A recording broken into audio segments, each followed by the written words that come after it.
Hello, everyone, and welcome. Hi, Mike. Hi, Mom.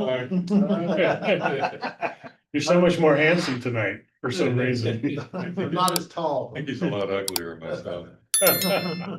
Hey, welcome everybody to tonight's special presentation by Bruce Norman, who's going to wow us with his knowledge of the silver salmon bears. Wanted to share something. Jeff Scott, one of our club members. Yeah, looks like he won Exposure One awards, black and white, silver for his still life.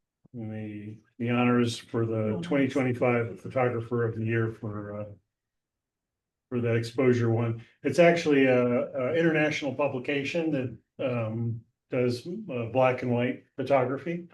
So people from all over the world submit, and Jeffrey got silver medal for his still life. Yep, there is Jeff. Congratulations. Yeah, can you say something about the photo and the award? That's an image that I submitted in one of our club contests, and I got a 10 from the judge, whose name I can't remember, a lady from Evergreen, I think. I liked it, and I thought I'd send it into that contest, and they liked it too, I guess. So Guess so. that's the story. I was inspired by a photo by Paul Caponegro, the famous black and white photographer, who had a photo of two white bears in a dish. And I thought I'd take a shot at trying to emulate it. Well, congratulations. It's fantastic. Good job. Yeah. Get us some international publicity there, Jeffrey. Well, I guess I'll try. Well, thanks very much. With that, Mr. Norman, if you would like to introduce yourself. Okay, I guess I didn't realize I had to introduce myself too. I don't know who I am. So tonight I'm gonna do a presentation on the Silver Salmon Creek Lodge, which is a place in Alaska. Well, and I'll explain that when I show you some slides about it, that I've been to twice. The last time was just this recent August, and the first time was about 3 years ago, which is where the information from tonight is gonna be coming from. I've been a club member for a few years. I've been photographing for forever. That's about it. I like all kinds of photography. I do everything. A jack of all trades and a master of none. That's my motto. So with that, this is actually a license plate I photographed when I was up there in Alaska that I thought was pretty cool. And so I put a bunch of information about Lake Clark, which is where Silver Salmon Creek Lodge is located. And this kind of tells you about Lake Clark here. There's no roads. The only way you can get to this place is via a small float plane or a small plane, which is what we did. And on the right-hand side of the screen, you can see there's some information about brown bears or grizzly bears. So the bears in like Yellowstone, we call grizzly bears. The bears in Alaska are normally called brown bears or coastal brown bears. And they're the largest they're all the same species. The ones there are the largest basically because of the food that they get access to. A lot of that's salmon. And those of us who have been up there this year know that the food has been even more prevalent than usual. And when I was there, I went specifically in mid-August because that's kind of when the salmon are running at Silver Salmon Creek, and the bears fish for salmon, which is really great fun. And you'll see that in the slides tonight because they're from a few years ago. But this year, one group saw a bear catch a salmon.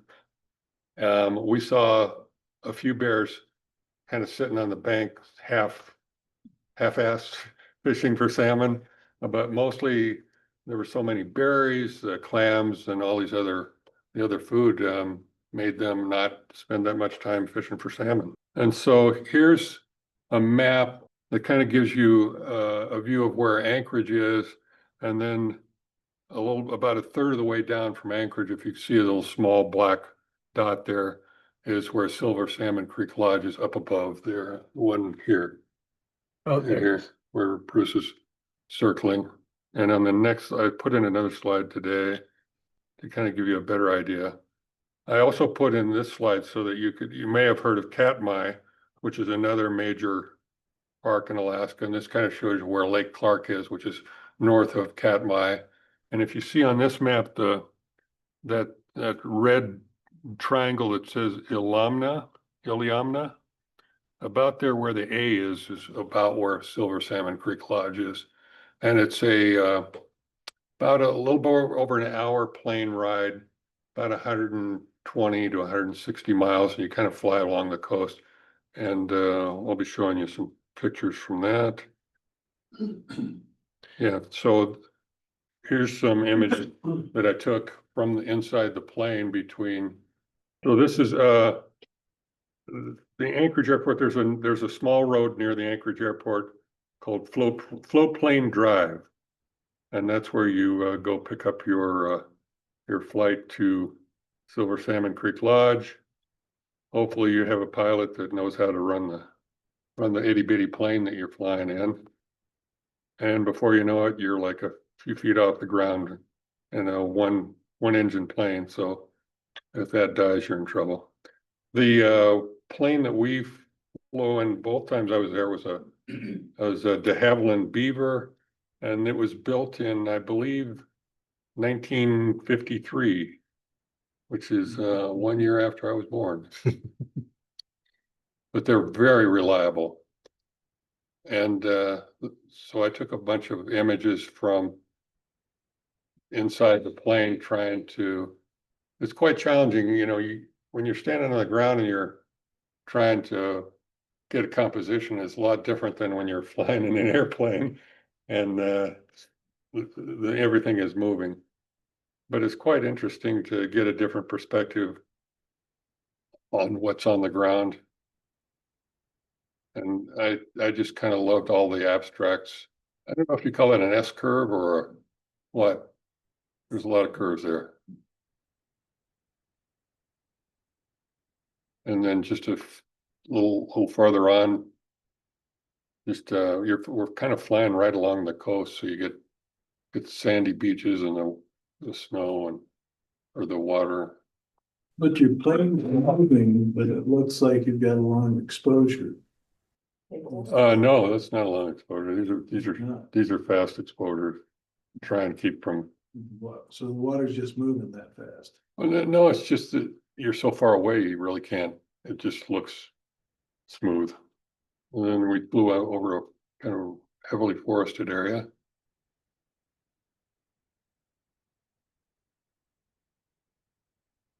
Some cool shapes. Yeah, I just really love the abstracts and some of the shapes and things. You know what river that is? No, I have no idea what river it is. This is Duck Island, which is right near the lodge. You have an option if you go up there to take a ride out to Duck Island to photograph primarily the puffins. And we did that the first year I was there. We didn't do it this year. Did you see any puffins? And we did see puffins. You'll see a few puffins in the thing. And then Able to go on the island? the question was, we were able to go on the island, and the answer is it depends on the waves and stuff. The year that I went, we were able to get on the beach on the island. And this is the plane that we flew in on years ago. And then this is the plane that I flew in on this year. Oh, and there's no sound. Is there sound on this one? So you just land right on the beach? We land right on the beach. And in fact, you can see and this is the pilot taking back off. I think it's like one island.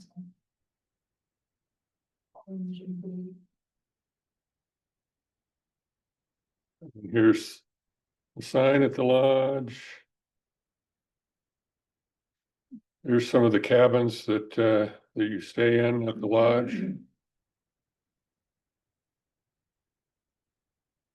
And the owner's son owns that plane there. And this is Bob Smith, the photographer that I went with the first time. And that's David, and I've forgotten his last name all of a sudden, but he's the owner.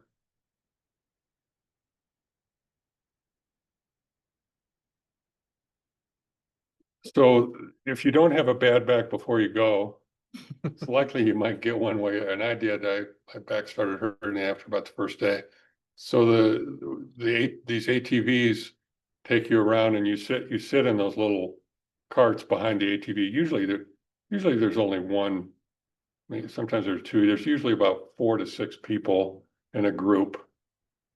And I put in this other video of us riding in the cart so you could hear how noisy it is and see what you're riding in, but you're not going to hear the sound here. You'll kind of see what it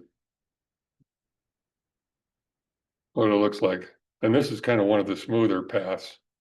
And we do cross the creek a number of times, depending in different areas, depending on the tides. And the tide goes in and out, and it is a drastic difference between where the water level is when the tide's in and out. I don't know the exact number of feet. And people always ask me about, well, aren't you nervous around the bears? And the answer has always been no, because these bears this fishing lodge has been there for 30 years, and these generations of bears have grown up around people. Well, this year, the last day we're photographing, we get a call. We're in our cart, one end, and we get a call that the bears are back down at this one area that we'd been to before. And so we go back down there, and our guide is helping my roommate with his tripod. He said, you guys go ahead. There's like a 50-foot path through the trees, and then the bears were way on the other side. Well, I'm leading. There's a couple of us, and I go on the path, and I come to the end of the path, and there's all the other photographers, and they're pointing the cameras towards me. And I look around the corner, and the bear is right there, and he decides that he's leaving, and the path that he leaves on is the one that I'm on. So I exited that path and went back to the cart, and that's the only time I was a little bit in there. I wouldn't terrified or anything, but that's the only time. But here you can see how close we actually get to the bears.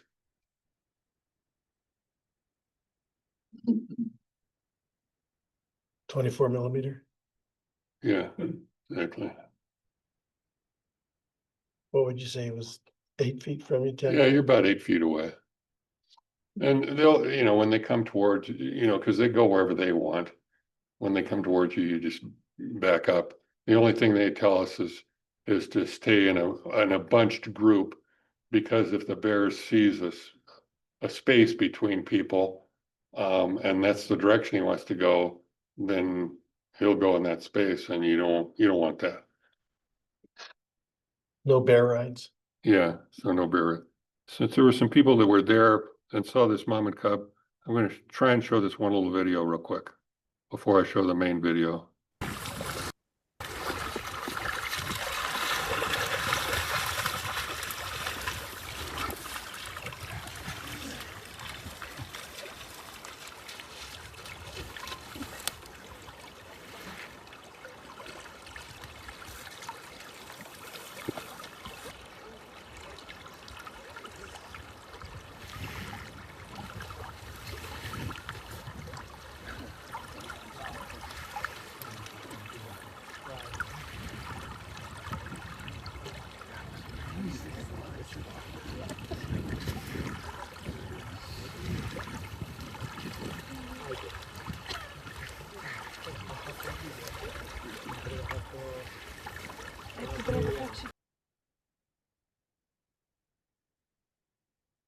That's it. So What I like, Questions?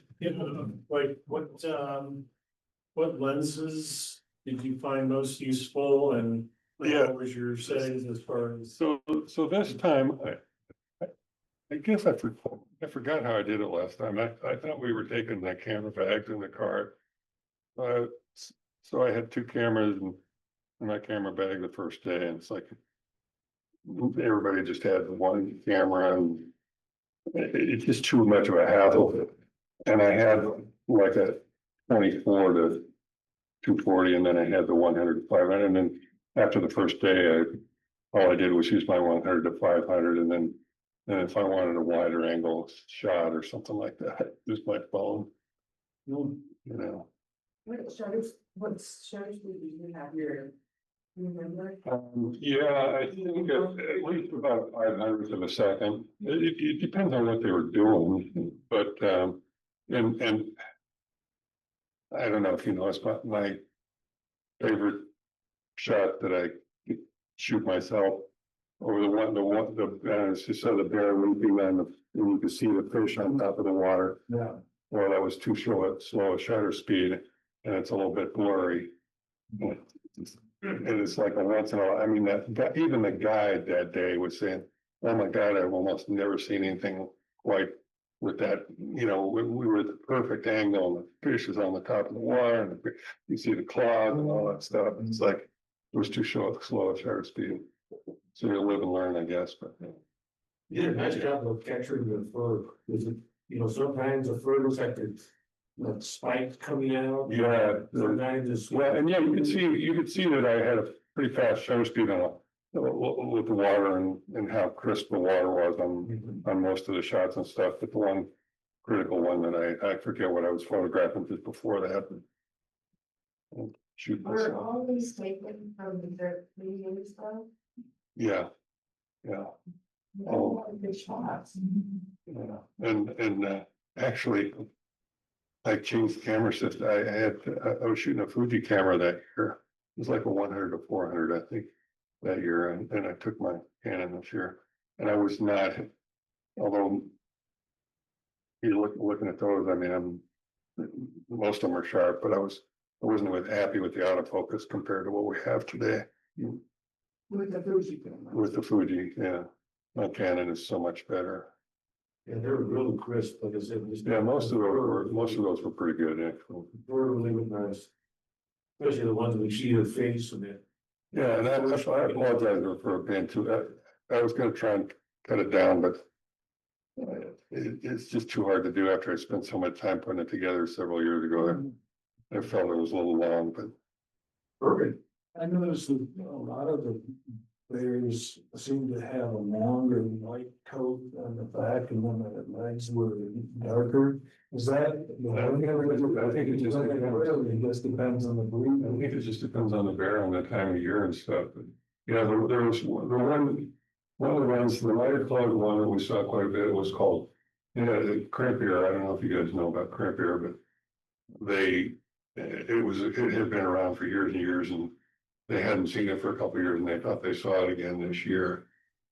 But it had a much lighter coat than most of the other ones. And one of the ones that we were photographing this year, one of the baby cubs, it was like brown, but it had like a white kind of ring around its neck and stuff. It's just kind of, but most of the time they're just kind of regular brown.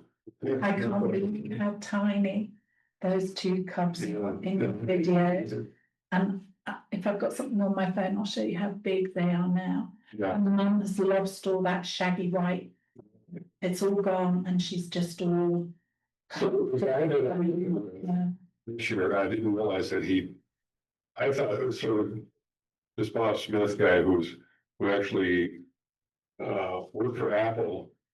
I used to go to these workshops in Jackson Hole, and they had National Geographic photographers and stuff there. And Tom Angleson, I'm sure most if not all of you guys know who Tom Angleson. Well, he worked for Apple for a number of years, and he was a photographer. And then he worked for Tom Angleson for a few years. And then he does other things, but now he does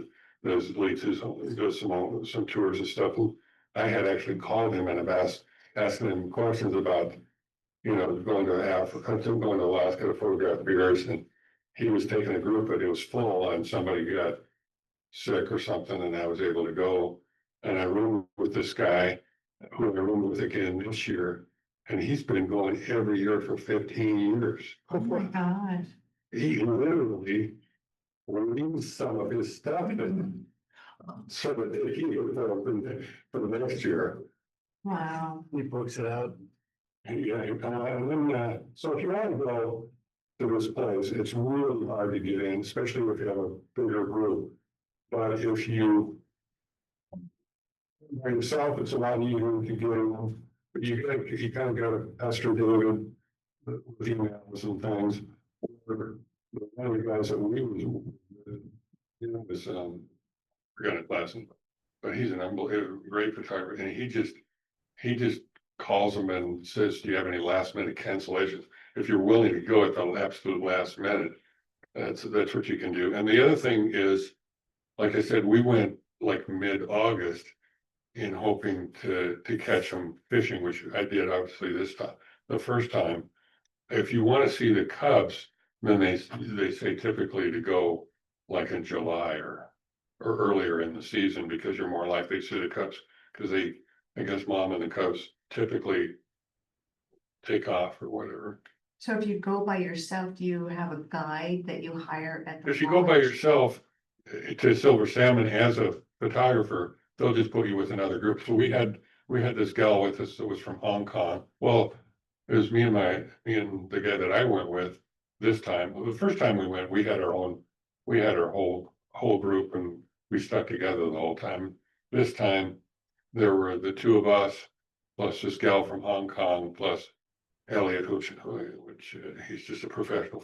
He must be independently wealthy, because I mean, he's been everywhere, and he just spends whatever money he wants, and I'll stay another week, and then I'll go back to Denali, and then I'll do this.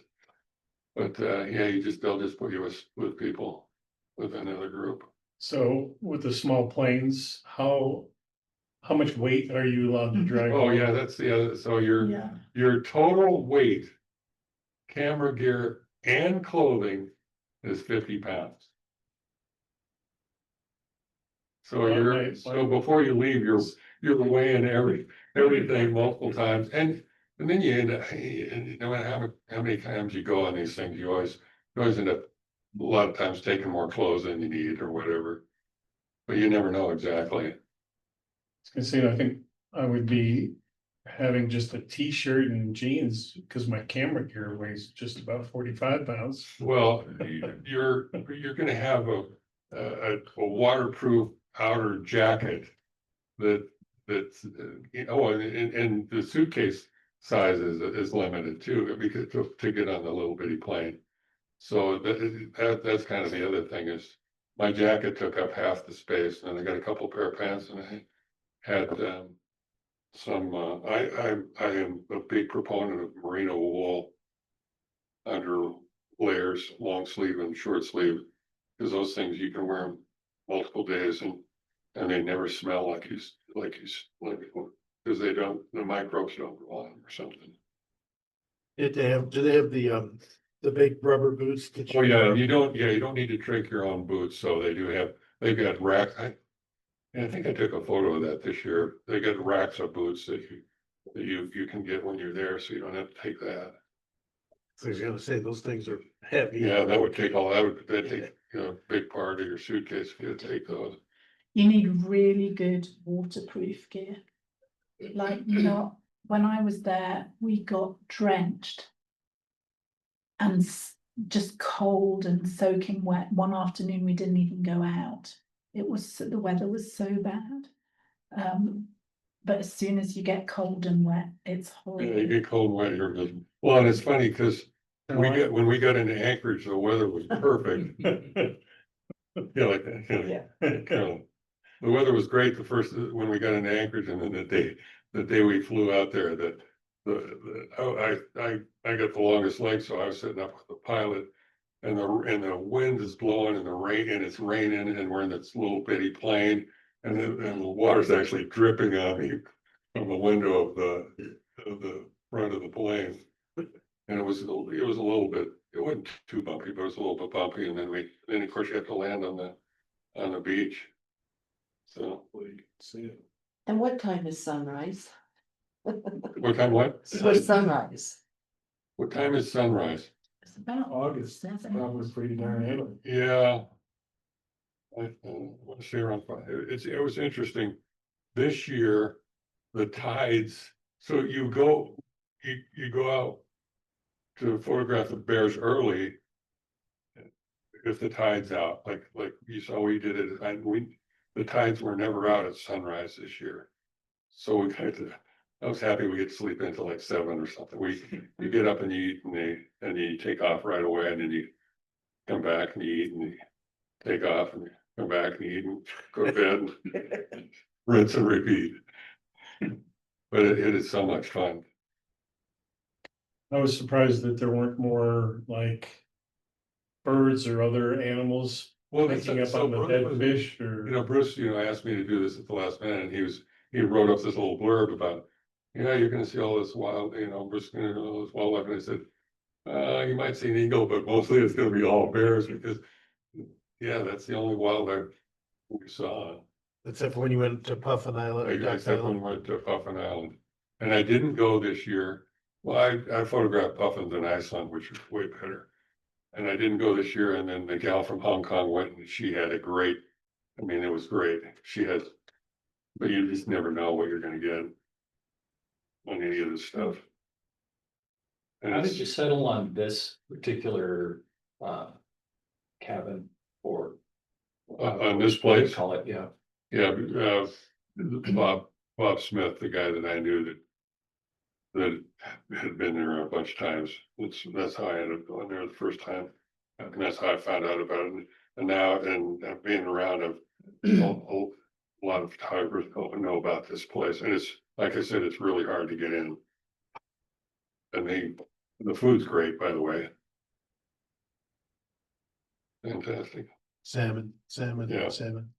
Yeah. And more 7. Oh, we had all kinds, they have it, in fact.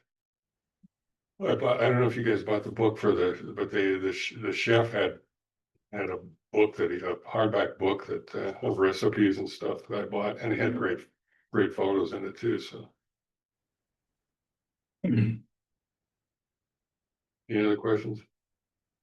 How was your guys' experience? Cause you were just there last week. It was great. It was really wet. We saw glimpses of sunshine 2 days. Really? So it was hard to get really good images in the rain. Everything's grey. You can hardly see any colour at all anywhere. The bears were not coming down to the coastline until sort of 10:30, 11 o'clock in the morning. So our opportunities, if the sun was shining, was in that really harsh light, but you just had to go with what you had. Yeah. And make the most of it. So we saw the mum and the babies that Bruce showed in his video at the beginning, and 2 other female bears during the day. And then there were a couple of sightings in the evenings. But they were saying the male bears were not coming down at all. You didn't see the 2 brothers that were always play fighting and No. stuff? Well, we saw a ton of that when I was up there. They said that This they were, time or? Yeah, this time. they were staying upstream and in the woods because there was just so much food for them. I could show pictures. And Do you have some? yeah, These from this I year? got another 20 pictures from this year if you want to see them. Sure. Yeah. We're paying by the picture. Okay. Yeah. Let me think, I'm surprised they like the berries more than the fish. I was amazed that, cause the fishermen were catching fish, and the bears just, They Yeah, were so I'm full, I'm not hungry, Hysterical. kind of thing. It was like amazing. Okay, so there's an eagle. Yeah, so these two brothers, we saw them a lot. And they're like constantly play fighting. And this bear was playing with a stick instead of a rock. There's the two, they're chasing each other around all the time. They fighting.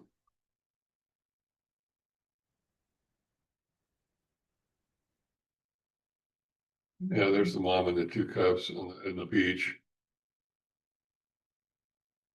He did a ring around it, lighter color. Yeah, you can see the one on the left has got that little lighter color and it's.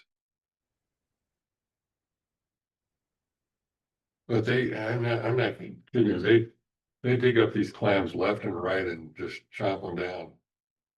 And mom is teaching the cubs how to do it.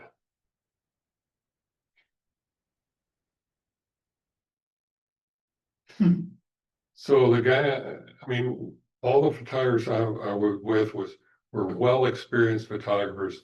They all know the etiquette. And this was kind of like this was a spur of the moment thing. And I got like 3 frames of this bear standing up out of at like that. And then I got a bunch of frames of my roommate's back of his jacket because he stood up right in front of me. His body's there on site if you want to go see his grave. He fed him to the bears. And this is in August, you said? Yeah, this is in August. Looks like you didn't have a lot of rain.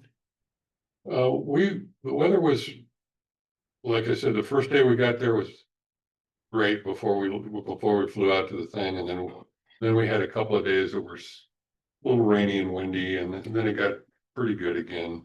So I can't complain.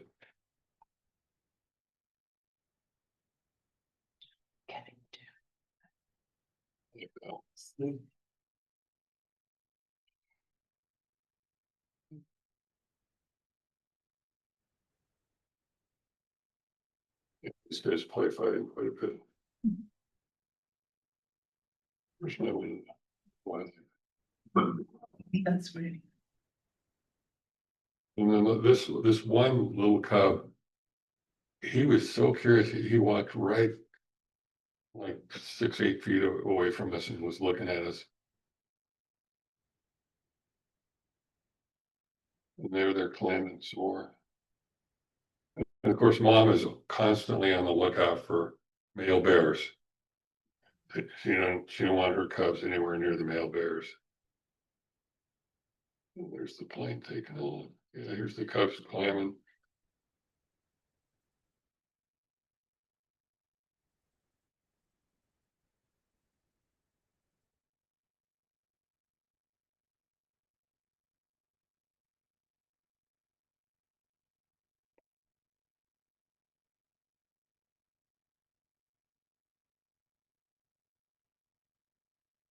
Here's your silhouette. I didn't know.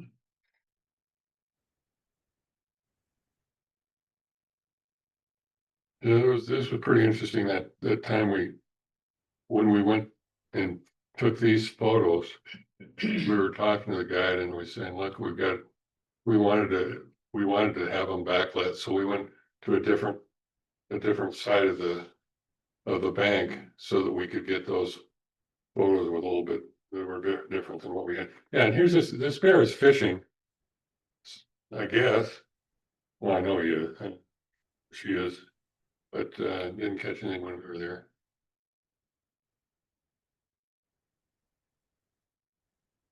But it was really fun watching those two fight or play fight. Anyway, that's from this year. Thank you. Yes. So Bruce, do you have anybody watching around you that they don't come up behind you or going? Yeah, that's the guide's, I mean, the guide is with you at all times. And that's the guide's job, and they've got bears, but they don't have a gun or anything, like you're not gonna stop them anyway. But like I said, I was never that nervous around the bears anyway. Except that one time where it was just a surprise to see the bear like right there. I mean, that bear went any further away than that table and Heading towards you. and well, it wasn't, I mean, I saw it before it started walking towards me, but it wasn't 15 seconds before it was walking. And I'm going, okay, I'm out of here. But it's a lot, I can't imagine going 15 years around. It's like, it's similar every time, but it's also different because He probably has It's a different 15 pairs. good pair of pictures, I probably got, yeah, he probably has a 15 good there. one for each year. There was a lady there when we were there who goes every year, Every year. Yeah, young lady, Yeah. and they find things for her to do there now. She's just kind of, the one cool thing when we were there was these two older gentlemen were both grandfathers and took their grandson, the same kid, Oh, and they were fishing, But yeah, it was really cool, and they got along really well, stuff. My grandpa never did anything like that, I tell you. here's Some a of pic. them. Yeah, Thanks very much. Yeah, Yeah, Thank thank you. you. Thank you. I don't see any questions from those at home. And with that, we will see everyone next month for the exhibition night. Have a good night, everybody. Thank you.